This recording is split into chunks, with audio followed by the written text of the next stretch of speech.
Welcome to the Small Triumph Sports Library and Archives channel.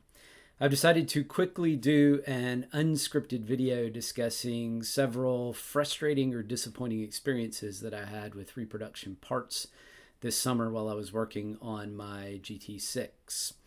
Hopefully some of this will be of help to some of you out there. We'll jump into it on the other side.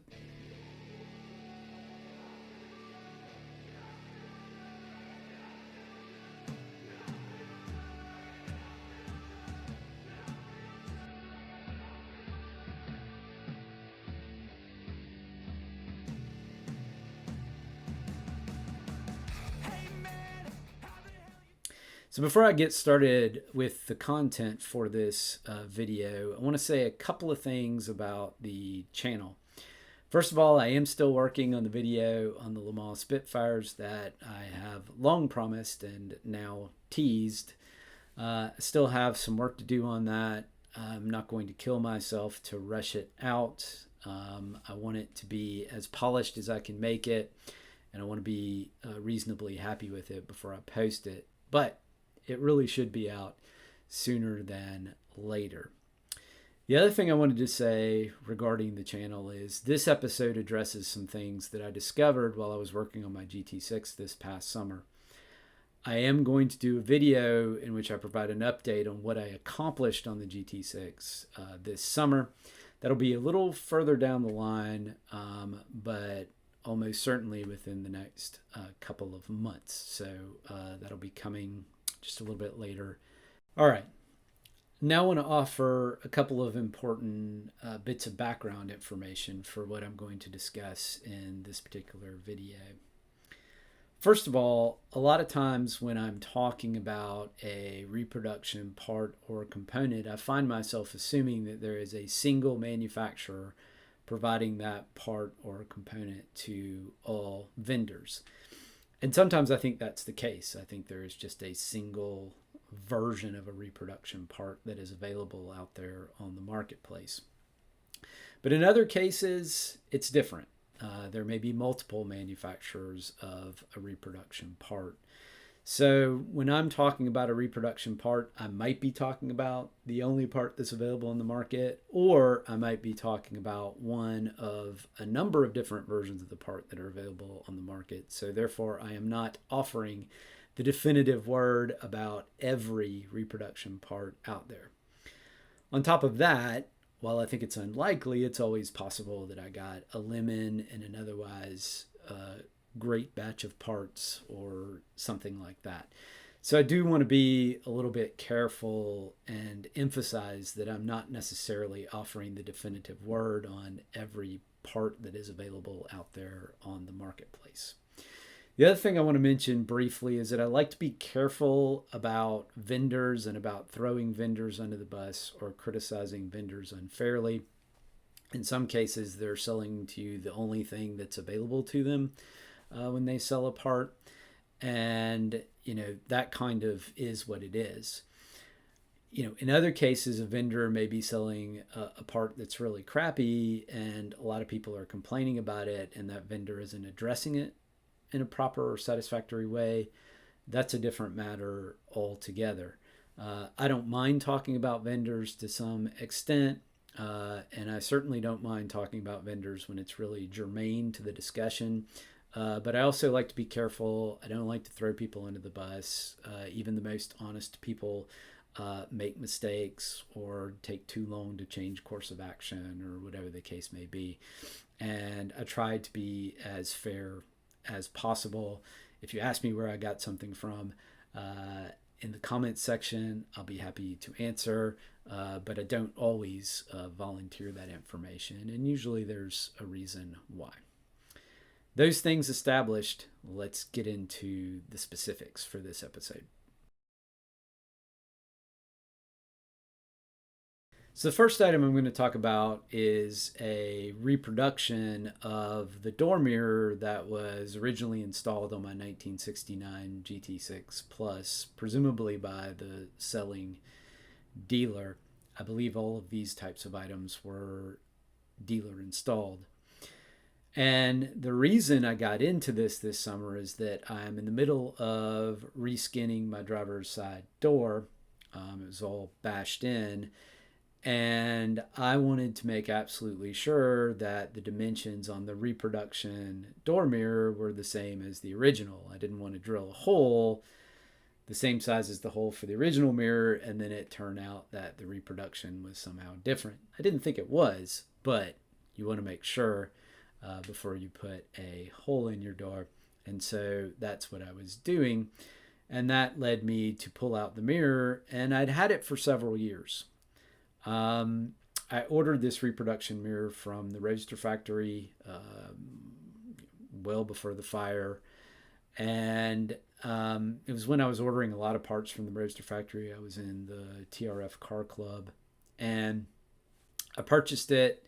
It comes in pieces. I examined all the pieces, and then I put it in my part stash. So I had never tried to assemble this mirror before. I do think the mirror is manufactured for Moss Motors. That's what signs point to, and then it is through whatever arrangement available to be sold by other vendors. So let's start with the mirror itself. So here you can see the mirror as it appears on the Moss Motors website. I took this screen grab a day or two ago. You can see the price. You can see the part number. I'll note that the original version of this mirror as it appeared on Triumph cars back in the day was produced by Wingard in the UK. This reproduction is manufactured in Taiwan. You can see on the screen there for application, Moss says TR250 and early TR6. And in general, vendors list this mirror as being appropriate for those two models, and usually the GT6 is not mentioned. Here's an image of the mirror in an old Roadster factory TR250 TR6 glove box companion. Circled there at the top of the screen. It's listed under part number 622352, and you can see the description of the mirror there at the bottom of the screen. But again, here it's being offered for the TR250 and TR6. However, this is an image of my car as it came to me, and you can see that that mirror is on the car. You can also see why I have been replacing the door skin. So that particular style mirror was originally put on my car back in the day, but beyond that, here's an image from the 1969 US sales brochure for the GT6 Plus. And you can see that that mirror is on the car that is featured in that brochure. But even beyond that, if you look at any of the road tests in US magazines from shortly after the GT6 Plus was introduced, the images of the press car, I think, always show this particular mirror on the car.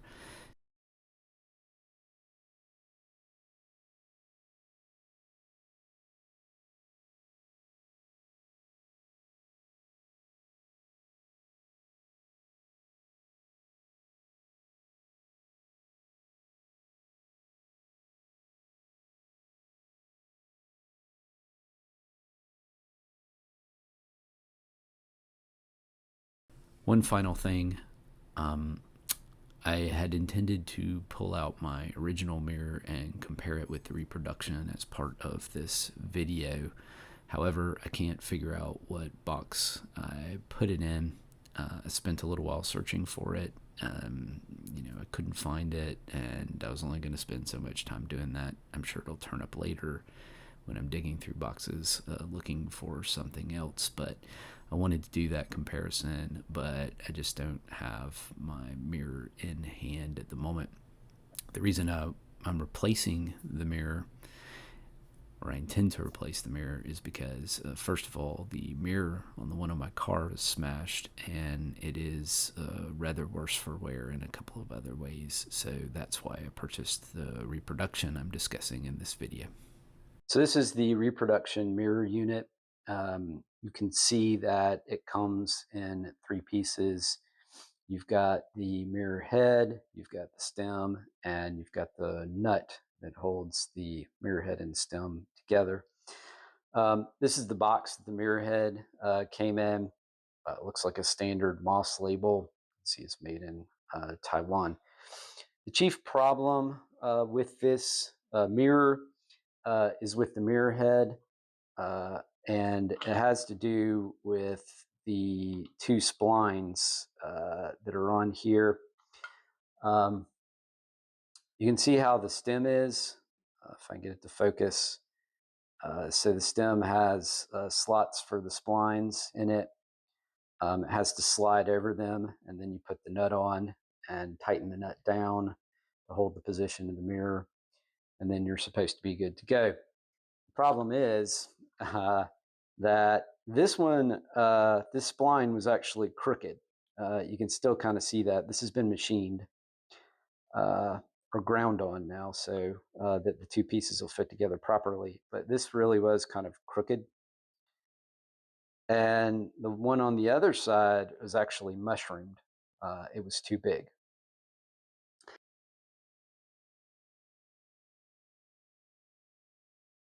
And what happened is I was complaining about this. I was in the middle of doing other things on the car, and I complained about this to my dad.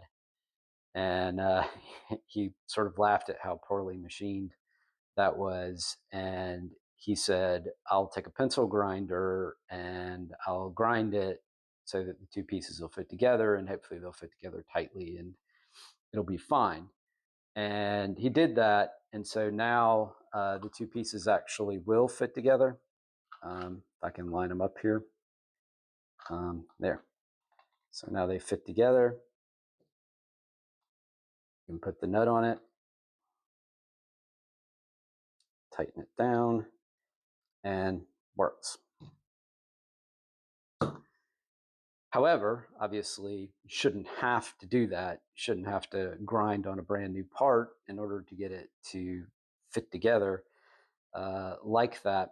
And also, of course, in grinding on those splines, it takes off whatever plating was on them, and so you have to deal with that as well.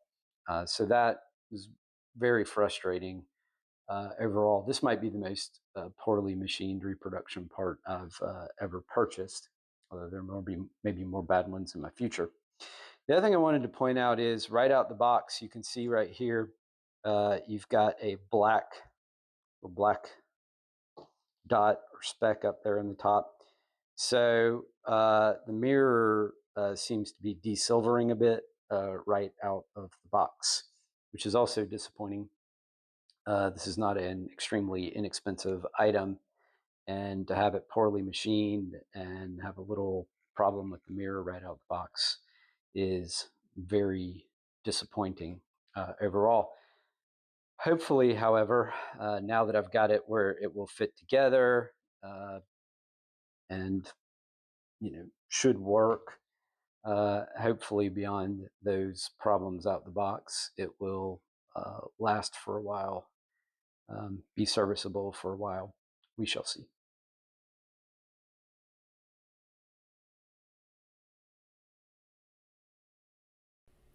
The other reproduction parts I want to talk about in this video are parts of the headlamp unit.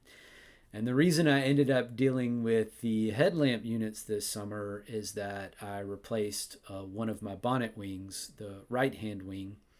I replaced it because it had been hit in the front corner.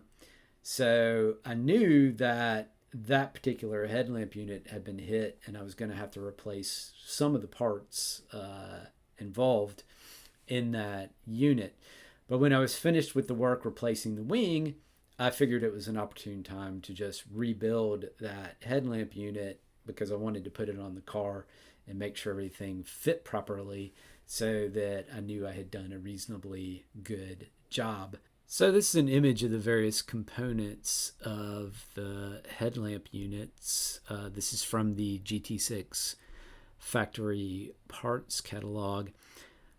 I knew I was going to be rebuilding the right-hand unit for my car so that I could test fit after I had installed the new wing over on that side. And I figured while I was at it, I would go ahead and rebuild the other unit as well. So I eventually sort of assessed both units, determined what I needed, and ordered some replacement parts. And that's when I discovered some frustrating things that we need to get into. Right, so the first thing I want to do is compare the original versus the replacement headlamp unit body. And that's what it's referred to in the factory parts catalog, the body of the headlamp unit. A lot of people refer to these as buckets or outer buckets. But regardless, we have an original here and we have a reproduction. And this reproduction is not bad. Now, before I get started with this, I do want to mention the fact that I had hoped to reuse the original body of this headlamp unit, which came from the left-hand side of my car. The right-hand side of my car was hit, and the body of the light unit was smashed up, so I knew I was going to replace that one. This one, however, I thought would be in good shape, but then when I inspected it, I realized it's quite rotten in some places, and you can see that there, which is very disappointing. But apparently with these headlamp units, at the bottom of the unit, water collects and just rots them. So they end up being in really rough shape often. So replacement headlamp bodies are kind of important in that regard. Now, the first thing I want to say in comparing the original with the reproduction is that when you get the reproduction, you lose the original Lucas markings on the unit. For example, the original unit here, see, it's got Lucas stamped on it. It also has the part number stamped on it. Looks like F700 Mark 10, I suppose, made in England. The replacement unit has no markings on it whatsoever. And by the way, this unit had some shelf wear on it, so I worked on it a little bit and repainted it at the bottom where it needed the most protection. So you lose the original markings. Nobody's going to see that. Obviously, that's buried in the wing of your car, but if at all possible, I would have loved to have been able to keep the original markings or have original style markings on the headlamp body. Beyond that, there are some differences.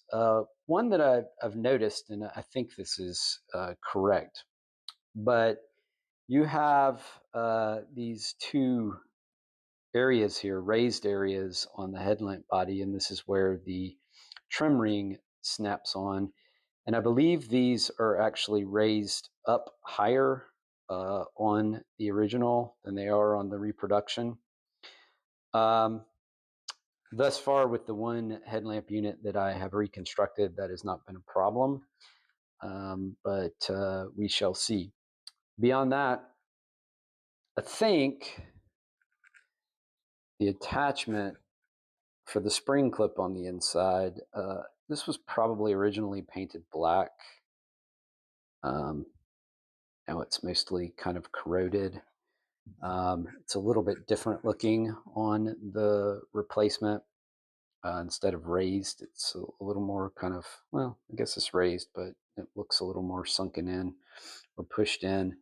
The bracket itself is painted black in the original unit. It's left bare metal in the replacement unit. Fairly minor thing in the grand scheme of things. One of the biggest problems that will be encountered with this is the clip here. This is the original clip for retaining the outer trim ring. and you can see how it is on the original. For the replacement unit, you have to use these bits and pieces to put it together.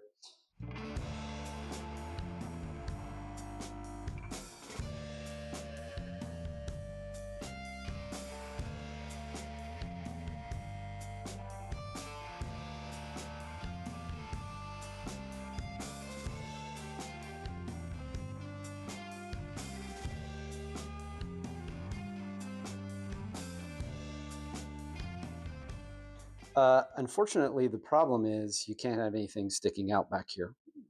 It goes up against the metal, and you'd have to drill a hole so that the rivet could go through it, which I don't think you want to do, or you have to grind on the rivet, or you have to find a different way of attaching this that's more like the original, because this has to be flush in order to mount unless you modify things.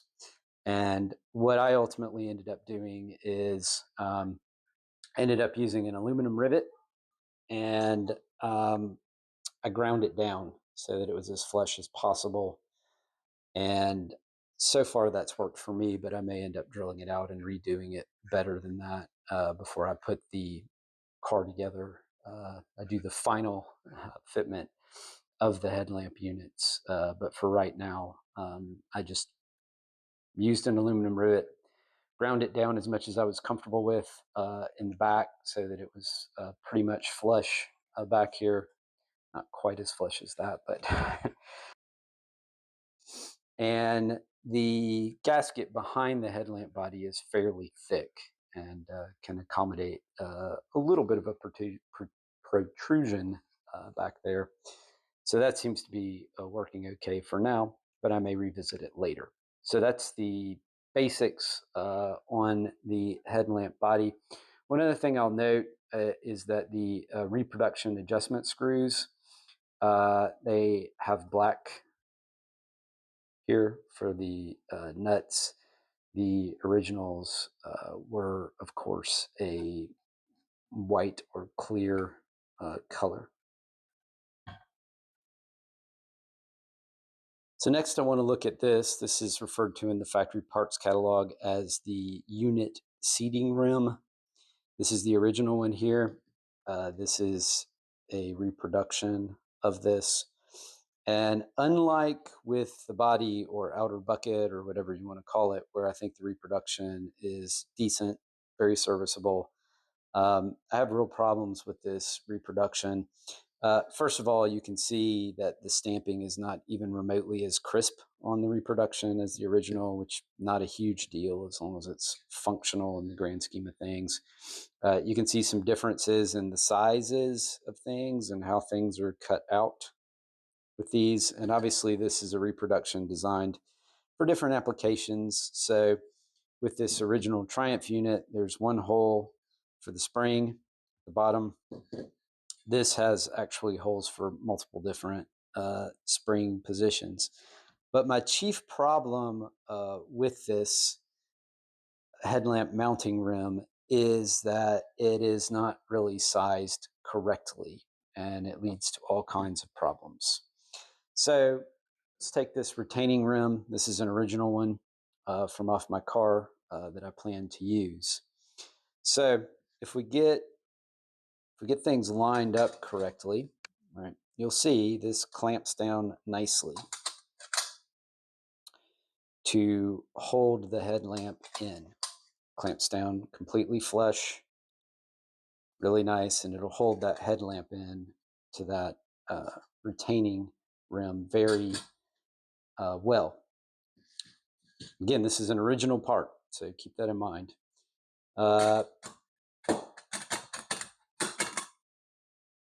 Doesn't fit. Doesn't go down flush. It just doesn't fit. This is too big. You could work on it and probably make it work, but this is too big. I noticed with the, and I don't have one that I can use for this video because it's currently temporarily on my car, but I did buy one of these replacement retainer rings, and it didn't really go down or fit correctly on this either. In fact, what I experienced with the replacement retainer ring like this is that it kind of went on, but these tabs didn't sandwich together the way they do on the original one. So I always start out in the wrong position for this. So you see how the screw goes in and sandwiches those together nicely. Well, with the reproduction retainer ring on here, what was happening is that the retainer ring was not going down flush, and when you put the screw in, it would bend the retainer ring tab down to make things meet up, and it would not actually clamp the headlamp in tightly into this rim. So I decided I wasn't going to use this. Fortunately, the one on my headlamp that was all beat up, it had some problems, but it was mostly just with these tabs being bent. So I was able to repair the original one, and I'm using the original one of these with a reproduction retaining ring, and that's working fine in the unit that is currently installed on my car.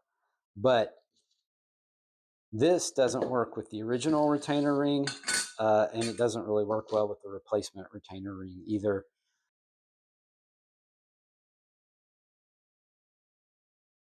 I don't know if there are multiple manufacturers of these. My guess is that there's only one, but I personally would steer clear of these.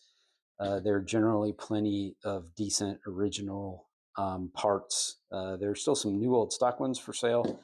I saw some on eBay recently, but there are also some original parts that will clean up pretty nicely. This had a lot of corrosion on it, and then I went in and cleaned it up, and it looks pretty good. And again, it's something that's going to be buried within the headlamp unit in the wing of your car, so it doesn't need to be perfect. But my advice is to steer clear of this. Again, there may be multiple people reproducing these, and this is just a bad one, or maybe this is just a lemon from a batch, which is extraordinarily unlikely. But I don't like these reproductions.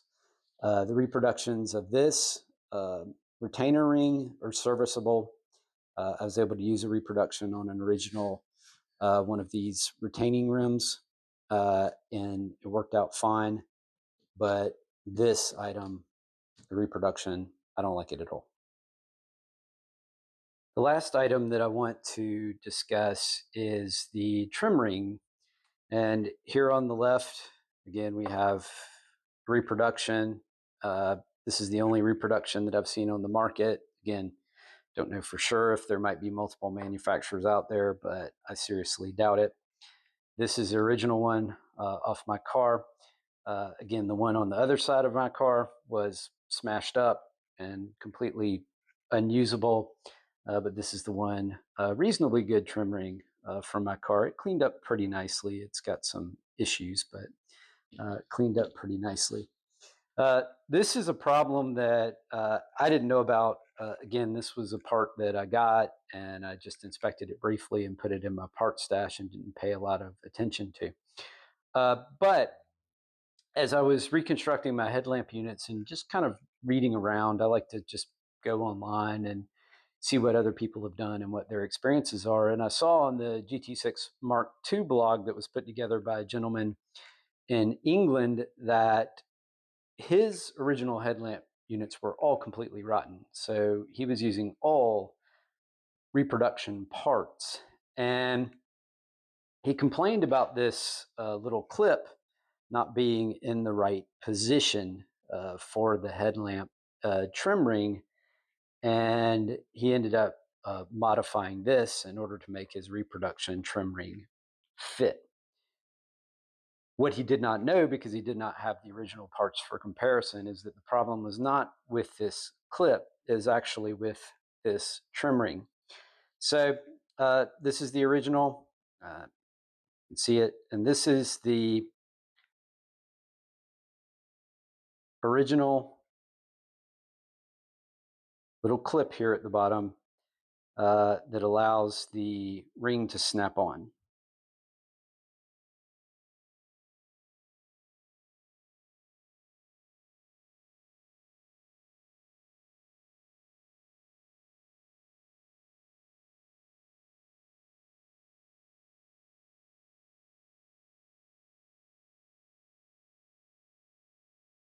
You can see what size it is.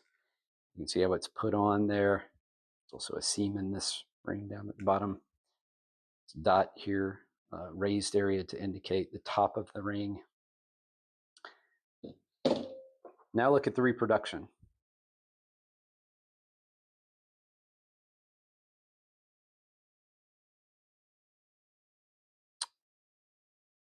It's very tall. It's not correct.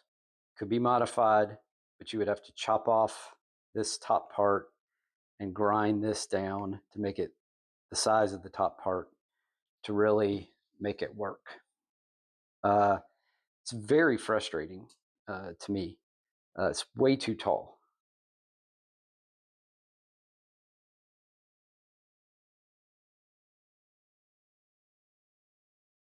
I don't like these either. Just FYI. They do have a little hole here, probably a drain hole, because probably one of the chief problems with this trim ring is water sitting at the bottom, and there's no escape for that on the original. So that's kind of a nice feature. And again, this can be modified to work, and maybe I'll do that eventually, but you shouldn't have to do that. So the problem was not with the clip position, with the supplied replacement clips. The problem is with this ring. And again, I don't, it's frustrating to me. I don't like these. Now, can be modified, you can change it, maybe you can bend it down. You know, there's some things you can do, but it's frustrating to have that difference. And I make a big deal about always keeping my original parts. I have tons of original Spitfire and GT6 parts stored away. And this is a chief reason why, because I always like to compare the originals with the reproductions. And unfortunately, more often than not, I find differences. And a lot of times the differences do affect fit or performance. So that's what I have for this episode. I invite any comments you may have. If you want to share your experiences with bad reproduction parts, if you want to tell me I'm wrong about something, whatever, I invite all of it. I hope to be back with another video much sooner than later. In the meantime, please take care.